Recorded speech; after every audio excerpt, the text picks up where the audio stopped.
Hey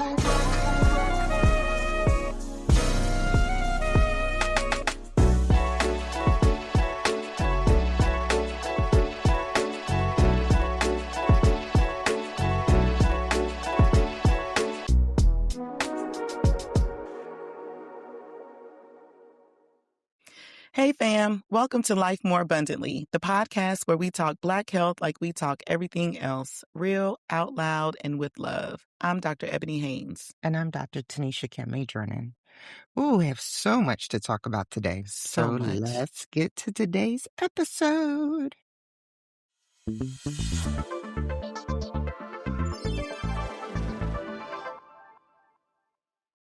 By now, I'm sure everybody has heard about it, even if you did not see it firsthand. The dust-up between Geno Auriemma, the head coach of the UConn women's basketball team, Oh my God. and the GOAT, Dawn Staley. You better tell her to call it. GOAT. That's right. I don't care what you say. She the GOAT.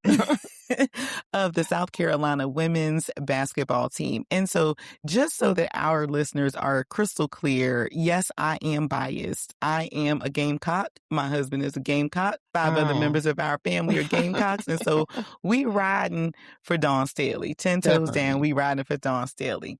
So we have to talk about this dust up that has gotten everybody talking. So for those of you who obviously aren't watching the news or on your social media, if you didn't hear about it, in a nutshell, toward the end of the game, like within the last 1 second that was on the game clock, head coach for UConn, Geno Auriemma, comes over to Dawn Staley's side to, you would think, do the handshake, which is customary after all games. And as Dawn Staley stretches her arm out to shake his hand, he goes ballistic. Right.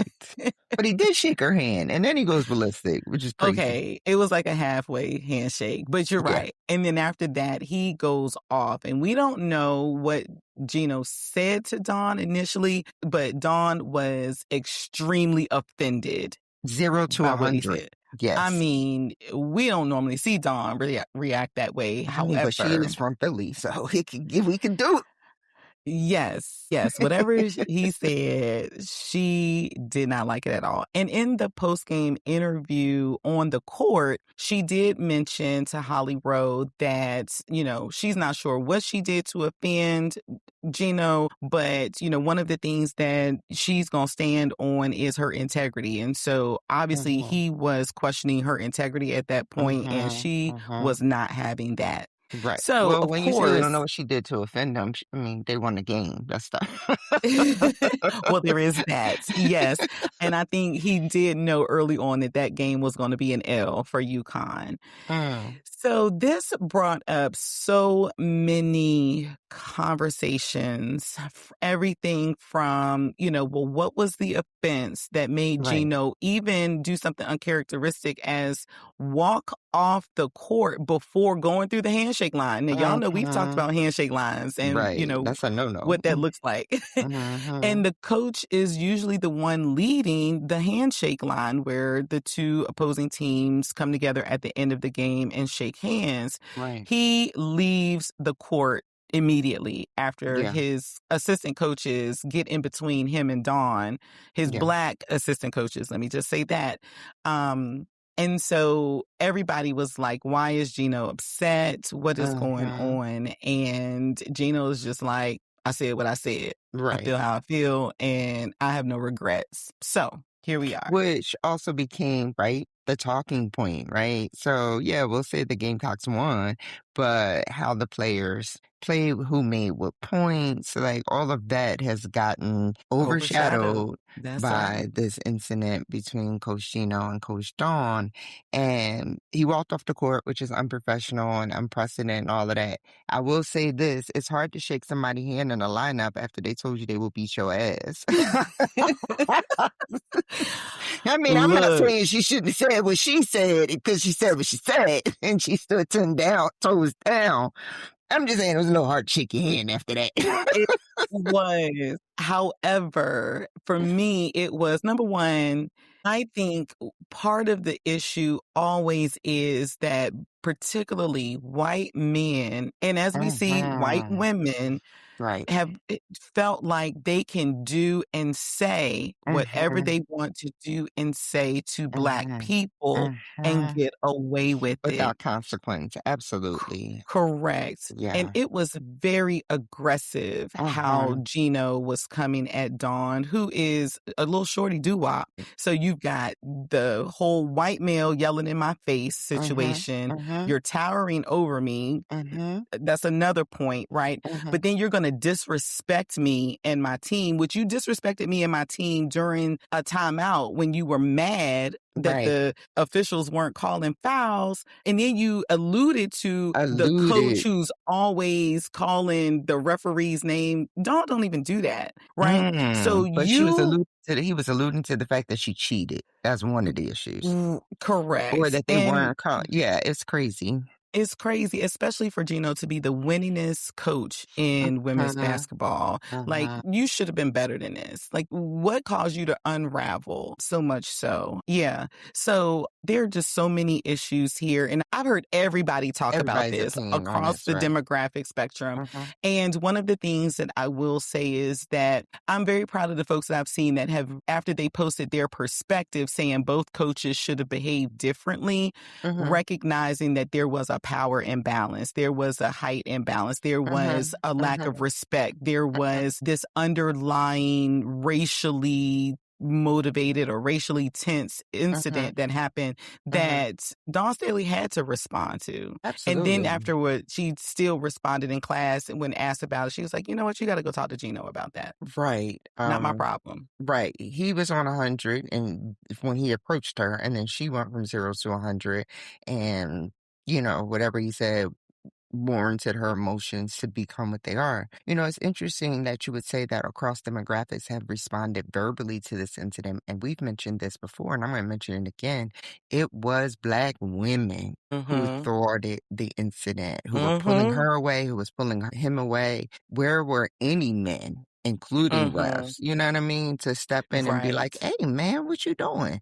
And so I Right. hate that in my mind, I know that this could have been something different, right? We've seen brawls happen in scenarios like this for Mm-hmm. less. And so I'm not saying that I would want that to happen. I'm glad that didn't, even though it could have been, right? Mm-hmm. But I would have liked to have seen Black men, come on, step Right. in.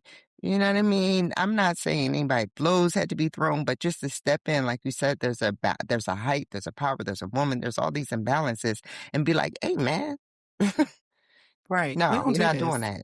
We're Right. not And doing what that." does that say to your team? All Mhm, women, right? Your mhm, players who are mhm, watching you. mhm, That mhm. this is how men behave. This is how white men behave. This is how, we talk to and treat other people. Right. Yeah.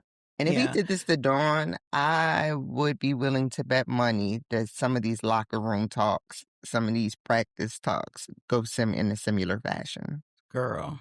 That I'm yeah. just glad I'm not in them. Right. If they read a UConn untold story, what would come out? I hear people saying we've not seen this before, but I ain't hearing nobody say this is completely out of his character. It's so Right. unlike Geno.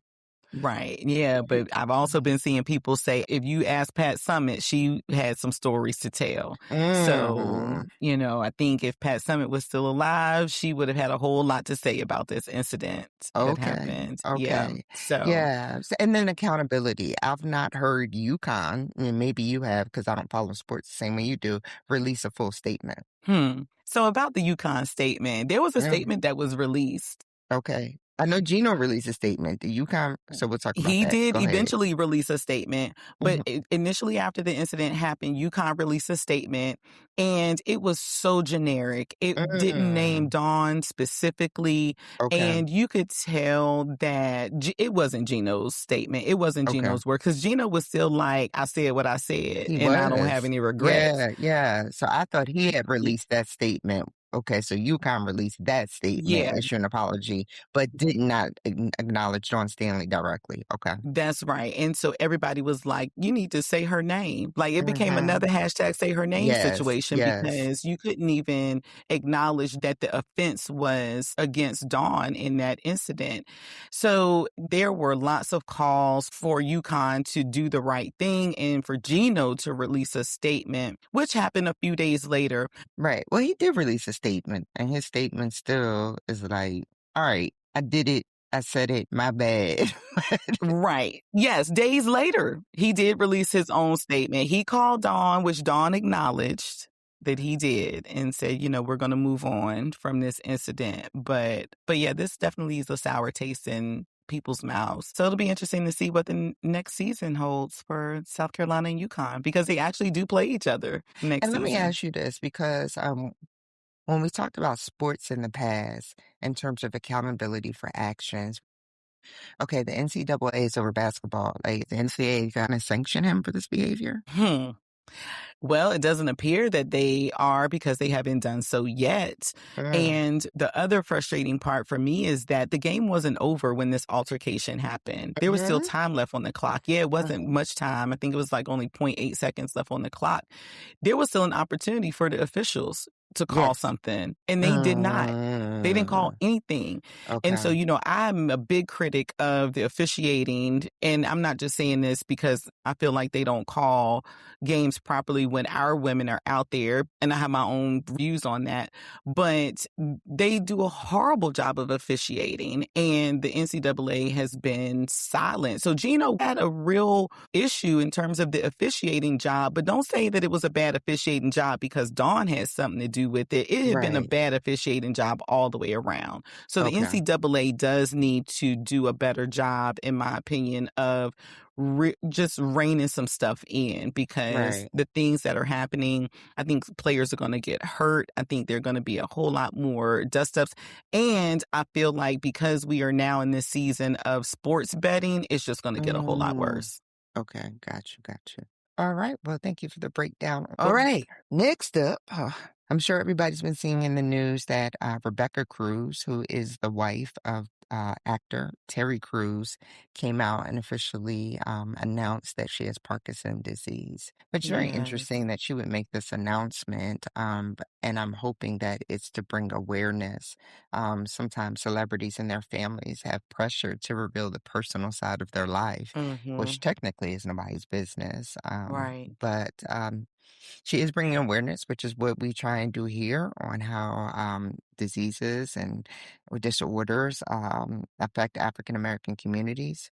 Parkinson's is a movement disorder of the nervous system, and it Mm-hmm. worsens over time.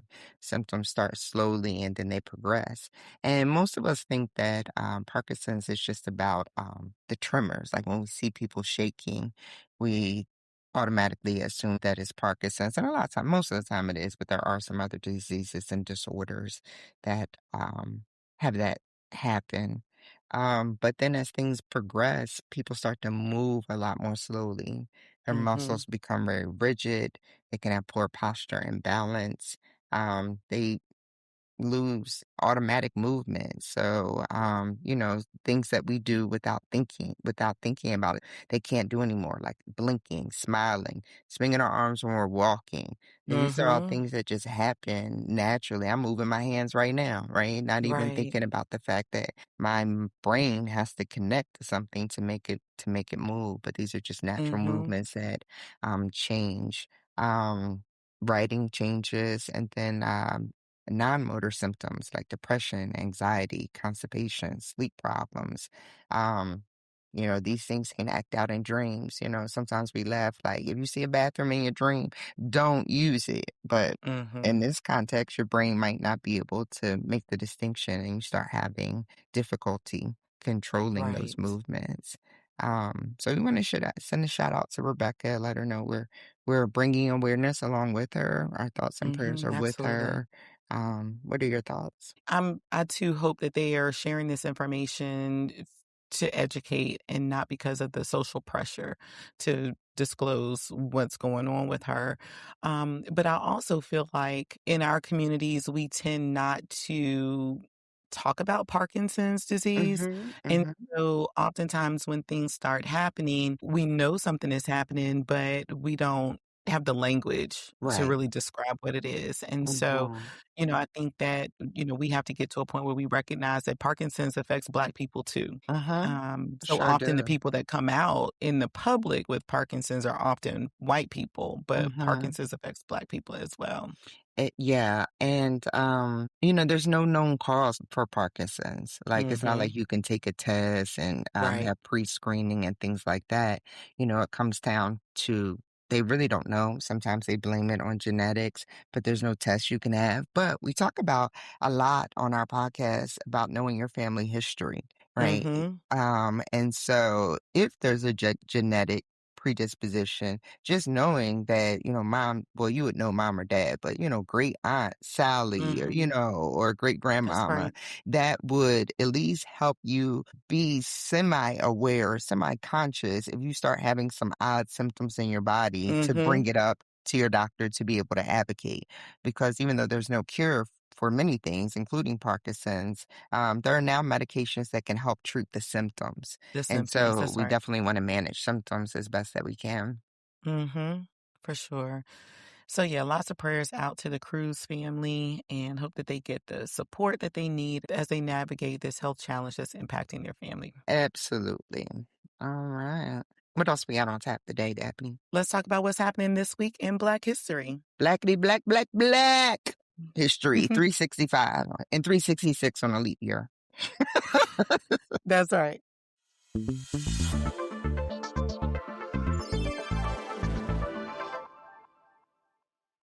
All right, so this week in Black history, there is a lot to talk about. So we'll try to keep it quick so that we can get into our community calendar segment. But on April 20th, 1853, Harriet Tubman continued her dangerous work of freeing individuals from slavery. So Mm, after escaping from slavery herself, she returned again and again to the South to free individuals through what we now call the Underground Railroad. So April mm. 20th, 1853 marks the beginning of the Underground Railroad in the United States. That's amazing. I saw something on one of the news shows, like not like the news, but like one of those news talk shows where they're Hmm. still finding passages like in old homes for the Underground Mm. Railroad. So like just a few Hmm. months ago they discovered a passage in a brownstone in New York. And so I think that is just That's phenomenal how remarkable. they Yeah. like, who engineered that? Like, that person doesn't get any credit, but it's Yeah. pretty amazing how she was able to make those connections, Right. without social media, without the telephone, without even Right. probably a mail system. She made those Mm-hmm. connections. They built that Mm-hmm. system and she went back and forth. And so that's pretty amazing. So there is no excuse for us not to be able to get stuff done in our communities. Yeah. None at None. all. Yeah. Can you imagine? Like, sometimes we see Yeah. it in movies and I don't think we fully take it in. Like, it's underground. Like, it's not just Mhm. a theory. She was actually Right. underground, out under In many houses, places. navigating Yeah. this. Yeah. Yeah, that's right. Oftentimes they were underground in basements and Mhm. places that have been carved out, but then also in attics and, Mhm. Well, hiding in attics, right. yeah. Uh-huh, right. So yeah, so always highlighting how important the work of Harriet Tubman was to our Right. existence today. And I think that, when we bring this up, we have to remember, of course, that liberation has always depended on bravery and sacrifice. And Mm, it's also mhm. inconvenient, as we've talked about before. We can't be Mhm. liberated without being inconvenienced, and we can't wait on the oppressor to be the liberator. We have to take That's up right. arms ourselves. And it's interesting that you say that because a few years later, on April 20th, 1871, President Ulysses S. Grant signed the Ku Klux Klan Act into law. So Into it was law. a into law. So yeah, we can't always depend on the oppressor to liberate us. I mean, it took almost, almost 20 years Mhm. for this act to come into law. But this act was officially called the Civil Rights Act of 1871. It was passed during Reconstruction, and it was designed to confront the wave of white supremacist violence that was spreading across the South. Mm. And you all know, we talk about it a lot, that despite the fact that we had that law, despite the fact that we had the Civil Rights Act that had been renewed in the Mhm. US, that is still a fight that we're A fighting fight, today. yes. Mhm. Yeah, which is Yeah. crazy. You wouldn't think that we would still have to fight that. And even though now we don't see the Ku Klux Klan in their white hoods, they show up in blue uniforms, in ICE Mhm. uniforms, on Right. our judges. Mhm. They show up in businessmen that Mhm. put money into creating prisons instead of schools. Right. Yeah. Yeah. And so when we look at where we are now, it seems like, it feels like this history is really relevant even Mhm. today. And I noticed an article that came out last week in the Washington Post. Reporter Justice Juvenile noted that this Supreme Court, the one that's sitting right now, is the Mm. first Supreme Court since at least the 1950s to reject claims in a majority of cases involving women and minorities. What do you mean? So when women and minorities take their cases to the Supreme Court, the majority of those claims in the cases are rejected. Yep. So he talks in this article about this court entering this new era of extreme partisanship. And we Mm. see that the ruling on these cases reflects partisan loyalties. You were accustomed to having a Supreme Court that's more in the center. Mhm. So they do work together. They're thinking about what's in the best interest of everyone in the US. And so they kind Right. of come to the center when they make their rulings, but not today's Supreme Court. So we have to do what we have to do to protect our civil rights. Right. And at the end of the day, democracy, because that's really Mm. what's at stake here is democracy. If we still believe in democracy, then we've got to be paying attention. We've got to be speaking up. We've got to be acting out and really fighting to preserve Yeah. our democracy. Yeah, and as you said that, I did think about one more thing in terms of how we elect officials. Because Mm-hmm. when we elect district attorneys and assistant district attorneys, like we don't elect the Supreme Court justices, but most of these people like start as district attorneys. They also are judges in the lower court system. And so Good when we're point. casting our votes for these type of people, we have to remember that eventually they could end up being on the highest court in the land. That's right. Yeah, great point. Yeah, so we need to know what their views are, Mm-hmm. and we need to vote accordingly. Absolutely. All right, what else happened this week in Black history? April 16th, 1963, Dr. Martin Luther King Jr. authored a letter from a Birmingham jail. So if you have not read that letter, we will definitely post the full transcript of it for you in the show notes. So we encourage you to check that out.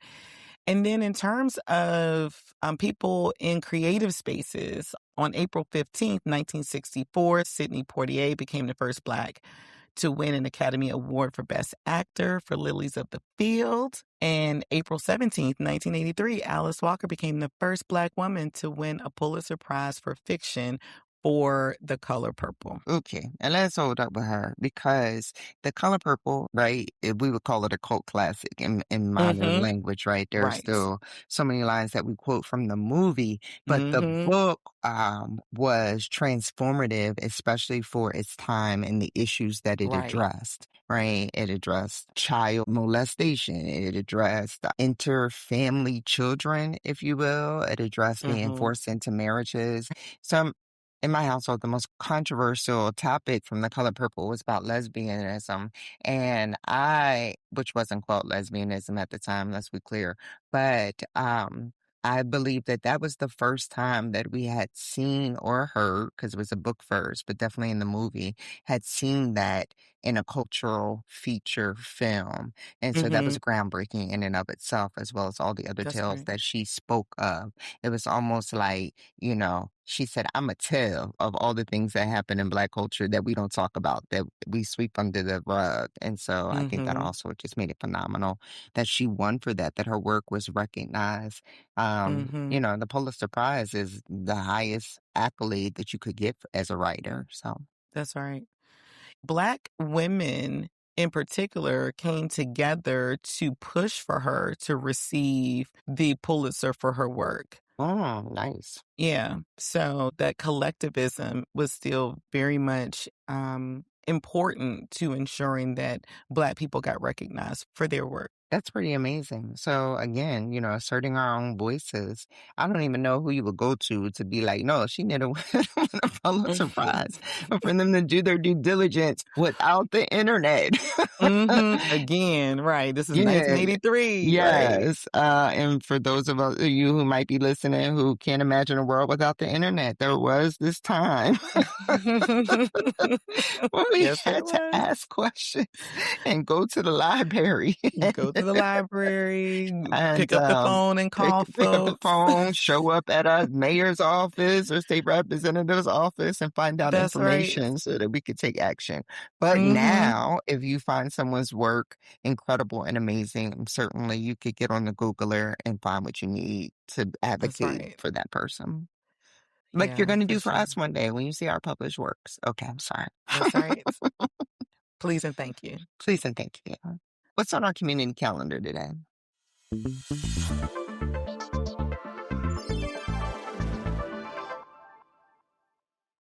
April is Sexual Assault Awareness Month, and it is observed every year to raise public awareness, educate communities on preventing sexual violence, and support survivors, regardless of their gender identity or their sexual orientation. The National Sexual Violence Resource Center, or the NSVRC, is the organization that spearheads the annual Sexual Assault Awareness Month campaign, and it ensures that communities are able to be supported in their community action by creating resources for them in Mm. doing so. Shout out to the NSVRC, as they actually were my very first full-time employer Oh, in wow. public health. I don't think I Yeah, knew that. That's pretty yeah. incredible. All right. So Yeah. sexual violence impacts millions of Americans each year. Someone is sexually assaulted every minute in the US, and Crazy. every 9 minutes that someone is a child. Oh, that's a hard statistic. Mhm. Every 9 minutes as a child. Wow. And I Yeah. want to be clear, somebody might be like, how could it happen every minute? That sounds insane. But sexual assault includes any non-consensual sexual contact or behavior, right? Mhm. And so I think that's very important that people understand, especially men. I mean, women can be perpetrators in sexual assault. So I don't want you to think that I'm biased here, even though the majority are men, but women definitely are guilty of this Mhm. crime. Let's put it out there. It's a Right. crime as well. And it's non-consensual. What does that mean? It means I didn't say you could do that. Mhm. I didn't say you could Period. touch me. I didn't say you could kiss me. I didn't say you could send me a dick pic or a breast pic. Mhm. People are like, oh, that's not sexual assault. Yes, because I didn't ask you Mhm. for that. Right. And many things that we think are harmless can cause harm. You don't know the history of a person, and you don't know how what you did may affect or inflict trauma in their lives. Right. So that's why I Yeah. want us to be very clear that I didn't say yes. And that it can change at any time, right? We could be Mhm. kissing and grinding and whatever, whatever. And I'd be like, I don't want to do it. Right. I had to change And the heart. I changed my I mind. haven't changed your heart, I'm I not changed your mind. comfortable. Right, and if Let's you are stop. let's stop, I said no, that is withdrawal of consent, and so if you hear Mhm. any please don't send me any more pics, please don't do that, Mhm. all of that is if you continue, even though I changed my mind, that's sexual assault, and most of the perpetrators are known to the victim, they're Mhm. acquaintances, they're people we work with, they're people we live with. Right. Right. I was shocked to hear, I don't know the statistic, but been shocked to hear stories of women who were raped by their husbands. And Mhm. men are like, you're my wife. What do you mean? Well, I'm not your property, right? That Right. law has been abolished. That part. I have the ability to say no, and you have to respect that. Mhm. And so they happen in our faith communities. People are like, we always have talked about or gossiped about priests and boys, but we don't talk about in the Black church pastors and congregants. Mhm. And it That's happens. right. And it happens. That's right. And while the statistics may not be out on it, we know it happens. Mm-hmm. And so often in those spaces, we don't do much to protect future victims, Yeah. right? We might move a person to another church. Uh-huh.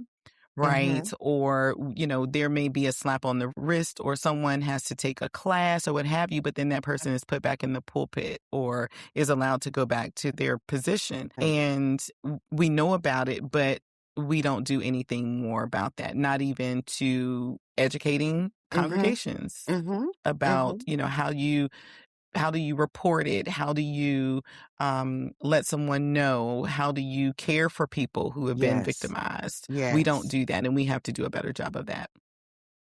Even at work, I have been with my company almost 8 years. We do an annual video training, but I think like in person, each program, we need to have trainings because things continue. Mhm. You know what? I'm going to bring that up because somebody was just let go for allegedly sexual assault. And so we should have had a training. We need to have a training. Yeah, for sure. Just like anything else, like, you need to have those regular Hmm. conversations about things Hmm. so that you keep things fresh and at the forefront for people because people might forget, right? Hmm. And we also have to recognize that we live in the society in which we live. Yeah, And so the workplace might be just one place where we find ourselves, right? But sure. our greater society, our culture is telling us that all of these other things, may be acceptable. And so Exactly. there's You're so that clash right. of cultures there. And so it's really important for whatever organization you're connected with, whether it's a workplace, whether it's a church, whether it's some other faith community, whether it's a nonprofit organization that you're affiliated with, including schools, Schools. they need Yeah. to make sure that they are having regular, consistent Hmm. conversations Yes, about what is sexual assault, what is exactly. appropriate, what is not appropriate, what the rules are for reporting, and all of Mhm. that. And And then all of that. hold perpetrators accountable. Accountable. And we definitely have to stop victim shaming, right? Mm-hmm. Especially, I think for men and women, right? Sexual Both. assault and misconduct is one of the most underreported crimes, right? Due to fear, Mm-hmm. stigma, and retaliation. And so definitely men are underreporting, right? Because you're a Right. man up. You lucky that that Right. happened to you, blah, blah, blah. Especially if it's female on male assault, and then if it's Right. male on male assault, you have They're definitely not they're not reporting that talking about it. because again about the fear of what manhood is, right? But Mm-hmm. women are not reporting because we're often told that we overreacted. Young women and girls especially are labeled as, well, she just fast. And it's Mm-hmm. like, no, she's a child. Like, what Mm-hmm. happened that she is exhibiting sexual behaviors, right? But at the end of Mm-hmm. the day, if you're a grown man, you need to recognize you're a grown man or you're a grown Right. woman or whatever the case may be. But you need to stop saying that people are lying. And I do think it should be a crime if you accuse someone of sexual assault or misconduct or any of those things and you are a liar because it negatively affects real victims. And so I think it Mm-hmm. should be a crime to report if you've not actually been. But we have to go through the process, Mm-hmm. whatever the claim may be, because when we don't, then we say to other victims, you're not going to be taken seriously. Right. Yeah, for sure. And so, just so that you all aware, 1 in 33 men has experienced attempted or completed rape. Mm, Think about that. 1 in every 33 men has experienced attempted rape or completed rape. Young mm, people face the highest risk of sexual violence, again, because they're more vulnerable. They're less likely to report. They don't know mm-hmm, who they can trust. And then often it could be too that they are in a position where if they say something about it, then they know that it's going to change the dynamics of a family or a mm-hmm, relationship. mm-hmm, Right. And so if mm-hmm, it's my mother's boyfriend or my father who's doing these things to me, I can't mm-hmm, say anything about it mm-hmm, because that's going to then drive a wedge between my parents or those two individuals. And I can't do that. Right. mm-hmm. And so there's intense pressure that they experience in coming forward and telling the truth. And so a lot of young Yeah. people keep it to themselves and Mm-hmm, they're shamed. And then because we often, especially in the Black community, say what goes on in my house stays in my house, we Mm, often don't talk about it to even other people that we may trust right, because right. that has been so ingrained in us to keep what goes on in our house in our house. Wonder, does our generation still say that? Do you remember saying that to your kids? I didn't. Okay. So Nope. I hope that narrative is changing from our kids, for our kids, for the next generation. Um, I'll be honest with you. Again, we back to technology and social media. Sometimes these kids put too much. Way too much But out there. not necessarily the right things that may be happening Mhm. in our home or, as you said, other places that we are dwelling that are supposed to be safe spaces. Mhm. As we talk about young people, especially intoxication does not equal consent, Mhm. That's or right. even silence. And I think silence is a big one to be aware of, especially for our young people. If you feel, even in the moment, like somebody is suddenly rigid and feeling uncomfortable, you need to double check, triple check. Is Right. this okay? Because the fact that Mhm. they're not saying anything, the fact that they may not be saying stop does not necessarily mean that it's okay either. Mhm. Typical trauma response is fight, flight, or freeze, right? Mhm. And so sometimes people freeze up when they're forced to do things they may not want to do. And Mhm. that is why silence does not necessarily mean consent. Mhm. Yeah, and I think that there are some other populations that we often don't talk about when it comes to sexual violence, and that's, individuals who have a intellectual Mm, disability, physical disability, or some yeah, other type of yeah. disability. Mm-hmm. Oftentimes those individuals are taken advantage of because of Uh-huh. their disability. Sometimes if individuals are if they're young or if they're in a particular like residential placement, Yes, then that also makes them even more vulnerable because they may see speaking out as risking a place that provides so many other needs for them, right, right. right? And so they oftentimes will not disclose that they have been a victim of sexual violence. Uh-huh. But then also we don't talk about people who are incarcerated. My, you're And right. so, Yeah. there are about 81,000 people who are incarcerated every year who are victims of sexual assault. Wow. And That's that's a powerful point. incarceration Yeah. in prison and in jails. Yes. So Yes. and that's Of all what's genders. reported. And right, that's what's Right, reported of all genders. right. Sometimes there's a power that well, a lot of times there's a power dynamic, but male on Mhm, male, female on female, female on male, mhm. male on And female. including engagement in sexual violence by corrections officers. Absolutely.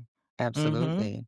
Um And who they gonna tell? You know what I mean? Like that's Right. the hardest dynamic of, because of fear, as we said, of everybody, but definitely of Mhm. retaliation and whew, Yeah. I'm sorry. You don't want to be in there. Right. Absolutely. And then about 30% of sexual assaults in the military are Mm. reported. Only 30%. The Mhm. military is another place. Once again, there are systems in place, but again, it's very difficult. Um, Mhm. Especially if you're a woman in the military, I think, Correct. because even though it's open, there still is, a gender imbalance in the military, and even Correct. though we are supposed to be open and affirming, I would be willing to bet that there are some offenses taken against homosexuals, For sure. absolutely. For sure. Um, and so, yeah. So people end up Mhm. with anxiety, depression, PTSD, of course, trust issues, and healing, is not one size fits all. Some people go to counseling, some people need medication, some people suppress it and it can come up at any time. Mhm. And so we need to just be, affirming and supportive if somebody tells us their story. Mhm. Um, Assume everyone is telling the truth, and we know, even though we know sometimes they're not. And as you've said, Ebony, know the process or find it out so that you can be an advocate if someone is willing to share their story with you. Mhm. Yeah, because this really is everyone's problem. Mm-hmm. It's everyone's problem. If we work in organizations or we're part of nonprofit community organizations that don't have policies and procedures, it becomes our problem, Mm-hmm. right? So we need to make sure that we are advocating for those policies, putting them in place, creating opportunities for, like you said, if someone shares their story, like what is the process? If Mm-hmm. we're in the workplace, if you're part Mm-hmm. of a community organization, what's the process that someone needs to go through? How do you make sure that you're protecting both individuals or all individuals involved, confidentiality? Mm-hmm. That's important too until an investigation is done. You Mm-hmm. need to know what your responsibilities are as a mandatory reporter. As a You mandatory reporter, yes, ma'am, which many of us are, and especially clergy, you're automatically a Mhm. mandated reporter. If you work in That's any right. social service sector, you're a mandated reporter. If you're a chaplain, you're a Mhm. mandated reporter. If you're a police Mhm. officer, like just so many disciplines that are mandatory reporters. Right. Report stuff. That's right. Report stuff. And anyone can be a victim of sexual violence. Yes. Young or Anyone. old. And that's Yes. right. And so don't look at someone and say, oh, they wouldn't have been a victim. Nobody Hmm. would have, done that to them. Or No, look how they anyone. dress. Right. Look what they do. Look how they flirt. Exactly. It's not their Correct. fault. Or even we haven't talked about this group of people, but homeless individuals, individuals who Mm. are using substances, right? These people Mhm. too can be victims and are victims of sexual violence. Mhm. And so don't look at their circumstance Mhm. and dismiss their claim of Absolutely. sexual violence. Because even sex workers can be sexually Hmm. assaulted, and it Correct. happens to them a lot as well. I mean, you're like, Right. well, you're a sex worker. Well, I still have to give consent. Yeah. So we felt like Yeah. this was a very important topic for us to discuss, particularly during April, since it is Sexual Assault Awareness Month, but also Uh-huh. because, there have been several things that have come out in the news, which we'll talk about in our next segment, but also in life among people that we know personally, things Uh-huh. that we've done in terms of our work Uh-huh. and in Hell, we trainings. things we've been through. Yeah, things we've been through. And so this conversation is one that is always happening, right? Even if you're not privy to it, Yeah. sexual assault is so prevalent in our communities that Uh-huh.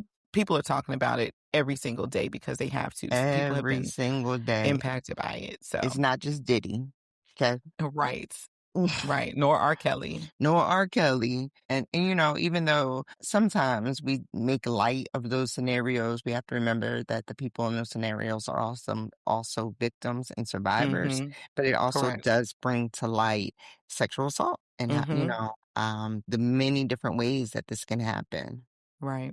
And I think, when we saw R. Kelly's story play out, he was molested as Mhm. a child by someone older in his family. And so, there are always questions about did that contribute to his behavior later Sure, on, sure. which it absolutely could have, understandably so, right? Because Hmm. when you don't disrupt those harmful, dysfunctional processes of thought and behavior, Yeah. right, through Through therapy, therapy. through, right, Medicine sometimes. Yeah. sometimes, right, then it allows And behaviors Jesus. to Sorry. continue.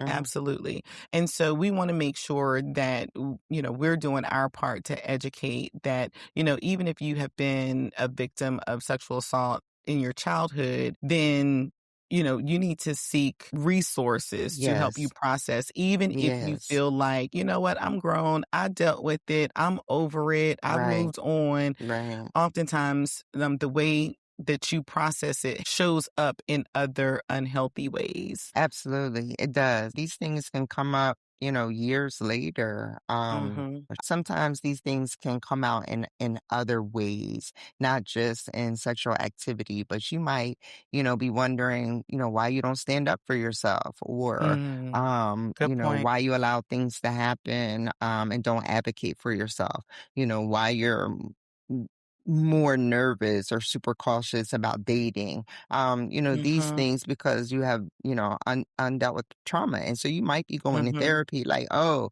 I'm always uncomfortable when I'm the only female in the room. And then a good therapist might continue to probe into your past. And you might be like, That's right. one time when I was 8, and Right. so it's unresolved in you. And so, I Mhm. want to encourage people as always to be patient with yourself. Certainly we want to be patient with Mhm. other people, but also to be patient with yourself. And I don't care if you just got slapped on the butt or pinched on the breast or, whatever. it could be traumatic to the individual who Right. receives it. And so you might feel like it was traumatic to you, and that's okay. For sure. Yeah. So, So, yeah, sending lots of love out to individuals who have been impacted by sexual violence, sexual harassment. Just know yes, we're here for you. We see you. We want to make sure that absolutely. we're educating people about this so it doesn't happen to anyone else. Yeah, so we'll definitely put resources on our website. There's a National Sexual Assault Hotline that you can call for support. There's online chat at rainn.org. You also have local crisis centers and Hmm. advocacy organizations. And listen, you can always call 911, Right. even if it's after the fact. You can call 911. Hmm. If you are assaulted in a way that leads to rape, you go get your rape kit. Go to the Please, hospital. please do that. Even if you don't know if you want to press charges, the rape kit is there. So just go do Hmm. that just for yourself. Tell, tell. I can't, waste it enough. Go ahead and tell. It's your story. Hmm. And we're gonna get to in a minute. It's your story, and even though it changes the dynamics of relationships, it doesn't matter who gets upset about your story. That's your story. Right.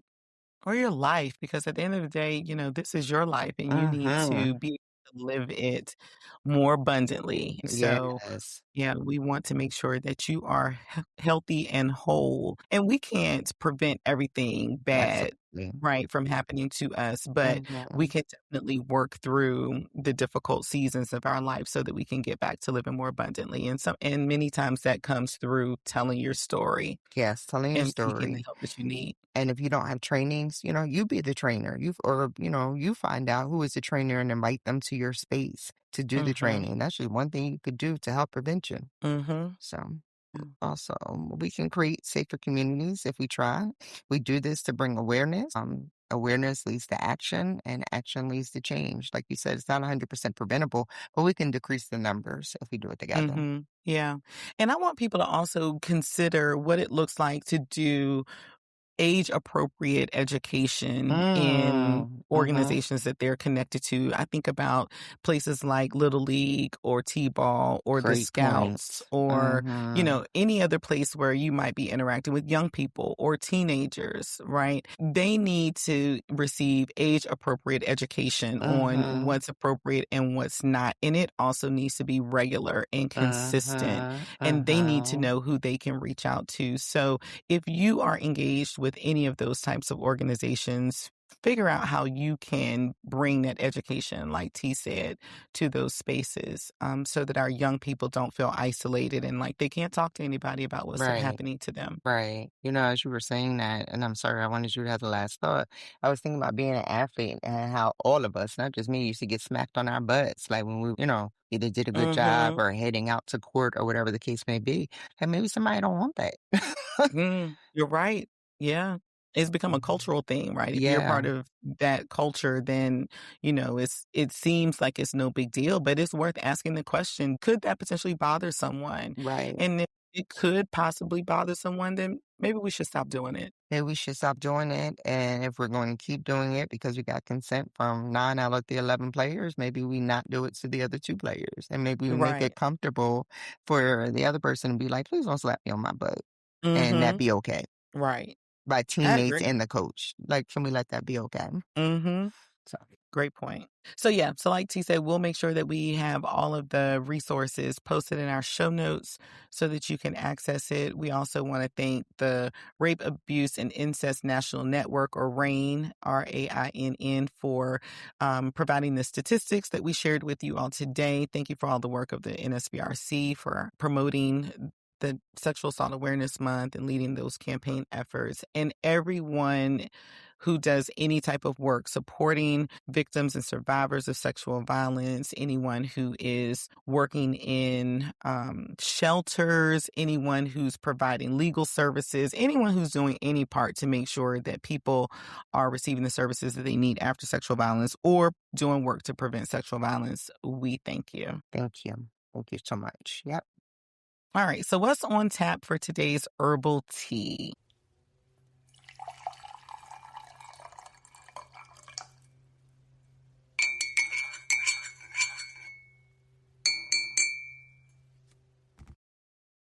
The Herbal Tea segment is an opportunity for us to talk about what you all are gossiping about and offer up something beneficial to our well-being. We consider it healthier gossip. And so on tap for topic number 1 today is tied so closely into our community calendar discussion. So T, you want to kick this off for us? Yes, I do. Brandy, singer Brandy, is in hot topics across the board for the disclosure of her memoir. First of all, her 2026 memoir called Phases. And in it, right, tying to what we're already talking about, she reveals that she was 16 years old, and Boyz II Men, shout out Philly, singer Wanya Morris was 22 when they began a sexual relationship. She describes it as painful. She describes it as that she was taken advantage of. Um, people are coming against her saying that she knew what she was doing. They don't believe her.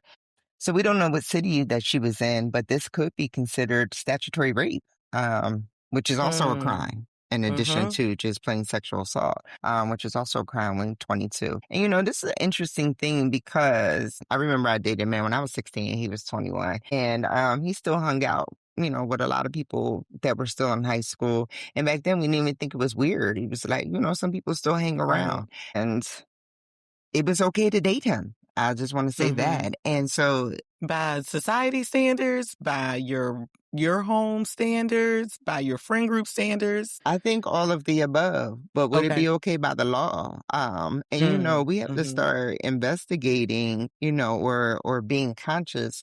Why are 20-something-year-olds still hanging out with high schoolers, right? We talked about an Great incident question. yesterday, like, oh, me and one of my homies, we're cool now, but we wasn't cool when we were growing up because we're a different age bracket. Now we're not that far apart, right? But it's like him being in Mm-hmm. junior high when I was in high school. When Mm-hmm. you're in high school, you would never hang out with someone in junior high unless they're your little Mm-hmm. brother or sister, right? And so Mm-hmm. now we have 20-something-year-olds having relationships with 16-year-olds, Mm-hmm. which begins the older man, younger woman phenom that still exists in adulthood. But Mm-hmm. she's saying that she was too young to recognize that she was being used and manipulated.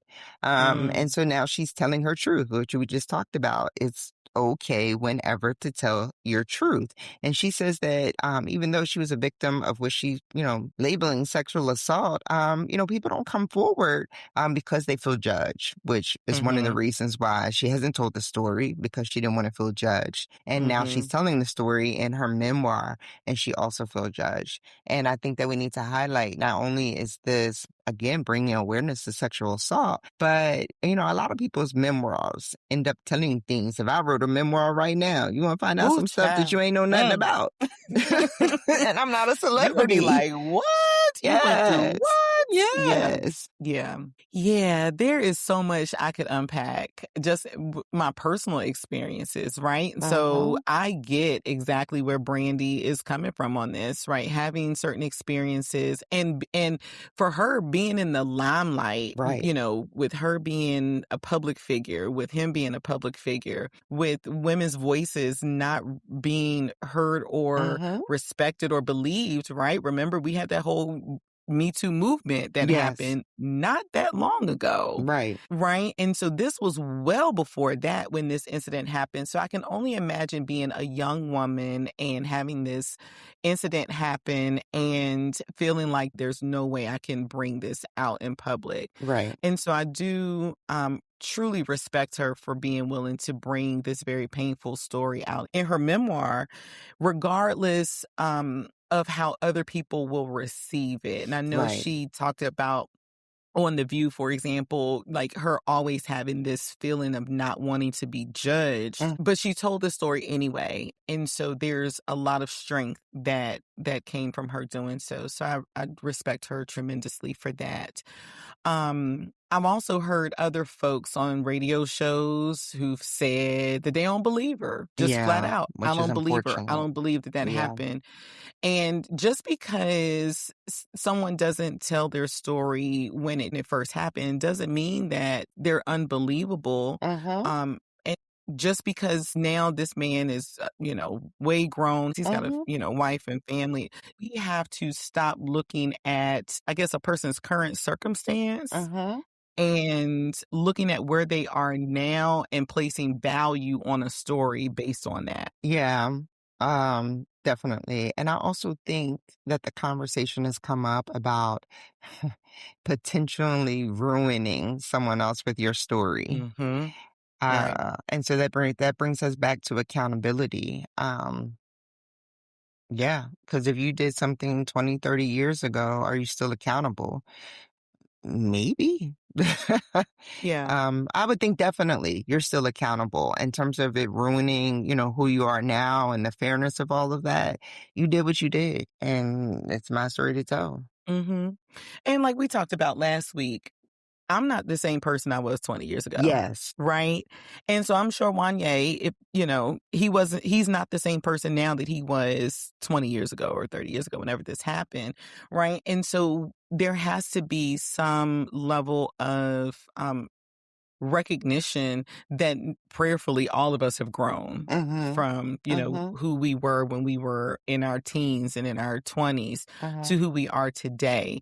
And I think that a lot of times a conversation about what happened, where the person who was the perpetrator listens Yeah. and hears the person Mhm. and feels the story and Mhm. is moved by it and has an openness to hearing that person's truth and not Mhm. feeling like they have to defend, right? Mm. Mhm. Not feeling like they have to respond or react, Mhm. but feeling the need to apologize Yeah. for however they hurt that person, Mhm. right? Mhm. I don't think that many people in society are mature enough to Mm. be able to do that. And Yeah, so you're right. because we're not mature enough to do that, it's easier to be defensive. It's easier to say that Mhm. didn't happen. It's easier Mhm. to say that person's account can't be trusted, Right. Right. right?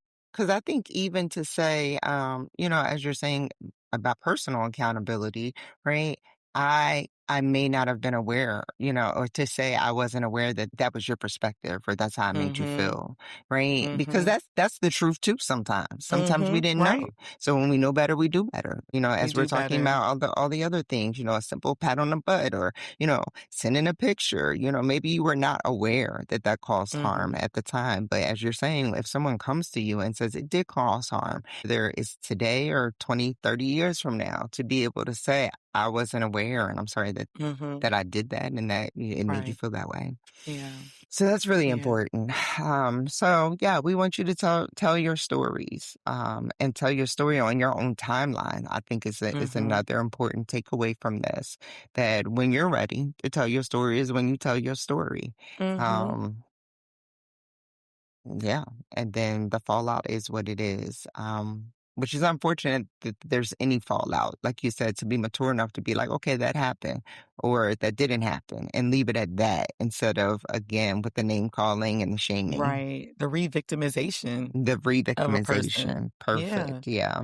Absolutely. So we all can do a better job of even having these kinds of conversations, talking to our young people, because again, both girls, boys, people who identify with different genders, right? Mm-hmm. They all need to know these things. They all need to understand what it's like to hold space for a person's truth, Mm-hmm. even if that truth is directed at them, and be able to empathize and to say I'm sorry. And so Right. we have to do a better job of modeling that behavior so others know that this is behavior that is expected Yeah. and respected, Mm-hmm. and this is how we want to be seen as a society. I love it. I love it.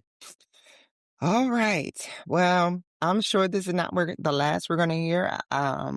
Ebony and I have not read Brandy's memoir yet, but apparently there's a whole lot of more tea that's going to spill out of this thing. Hmm. So we might have to peruse it ourselves, but we'll definitely keep our eye on the hot topics that arise from it. Absolutely. All right. Our next team. Oh, Ebony, I'm going to try and let you talk about it for many, many, many, many, many, many reasons. To protect Yes. myself and the other innocents. But Right. up right Oh, now, yes. we got to. We have no choice. But to Yeah, so talk let's about, talk about the recent Trick Daddy incident.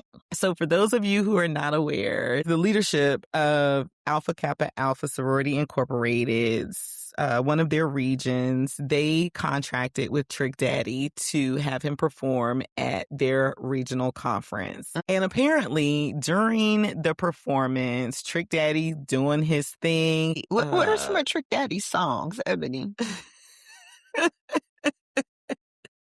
I kind of. So I remember being in college, and one of the songs that he did with Trina was "Nan." So I'm gonna let you all pull up the videos and the lyrics for yourself. What else? I'm a thug. Take it to the house. Thug holiday. Bet that with Chameleonaire. Um, you already know. Those are the ones that come to mind. Okay.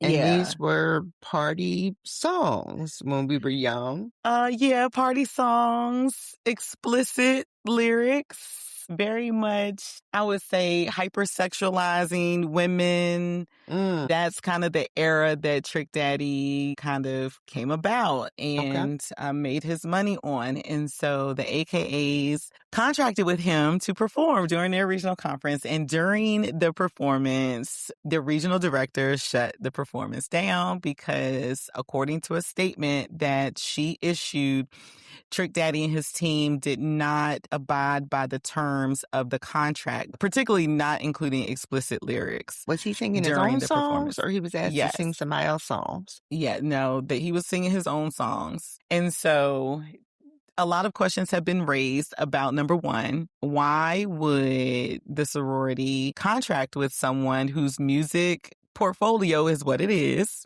Yeah. Mostly explicit, all the things that we mentioned earlier. Mm-hmm. And then number two, you put out the statement and now you're basically saying that it was a breach of contract and there should be some money given back or not paid out for the performance. So Trick Daddy has come out in response with receipts in terms of videos from the event My where Lord. the AKAs were jamming during the event. So people who are Greek, people who are non-Greek, I've even seen some AKAs who have commented and said, look, we just gonna have to take this on the chin because, hey, we should have never contracted with him anyway. So yes. So I think that there is a lesson in all of this. We have to do our due diligence when identifying performers for our events. We have to research their music. We have to just pay more attention to what we should expect when they perform. And we also need to just do a better job of vetting our contracts and leadership saying, no, we ain't going to do that. Okay. I remember a few years ago, UGA, the University of Georgia, contracted with Ludacris to perform at an event. In Ludacris's contract, he wanted liquor, which is, normal, right? Food, normal. And he asked for condoms to be included in the contract, Ain't he right? married? Oh, sorry. So, we have to do a better job of vetting these performers. We have to do a better job of contracting with them and then just saying what is reasonable and what's appropriate and what kind of image do we want to portray to the community, to our members, if it's a membership organization, or to the general public. So what if the general public hears about this? What then are they going to think about us? And when we do that, I think we save ourselves from the scrutiny.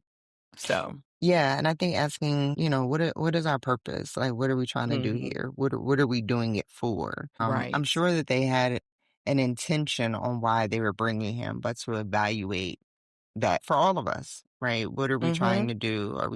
When we invite someone to come on our platforms? Yep, for sure.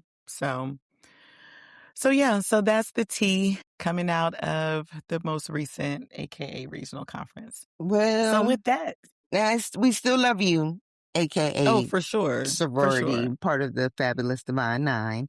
Mm-hmm. Unfortunately, some things that we don't want to talk about, we gotta talk about because we're trying to be responsible podcasters. Yeah. For sure. For sure. All right, fam. Well, that's it for today's episode. Don't forget to listen, like, share, and subscribe. We're creeping on up there with our subscriptions, Ebony, but we need to get to what number to do our Life More Abundantly After Dark? We need 100 subscribers. 100. Mm-hmm. So it doesn't matter what platform you listen to us on. You need to hit that subscribe button so that we can track how many subscribers we have. And as soon as we hit 100, we'll record that Life More Abundantly After Dark episode. Yes. And if you subscribe, then you don't have to wait for us to send you a text message. Somebody was like, I don't need to subscribe. You send me the text. I wouldn't send the text if you subscribe. And we're going to stop sending out text messages to people. Maybe, but we need our listeners. So, Yes. But thank you. Thank you all for all of you who listen. Make our show amazing, which is what we're trying to do for you. You do. Okay. Absolutely. And we love that you all drop comments on the website and on the podcast platform that you listen to, especially the ones that come through Spotify, because we see those immediately. So we encourage you to keep dropping those comments. But if you have questions or other comments that you want to email us, feel free to do that. Send us a voice note to podcast@enjoylifemoreabundantly.com and let us know what your thoughts are. We look forward to hearing from you. Absolutely.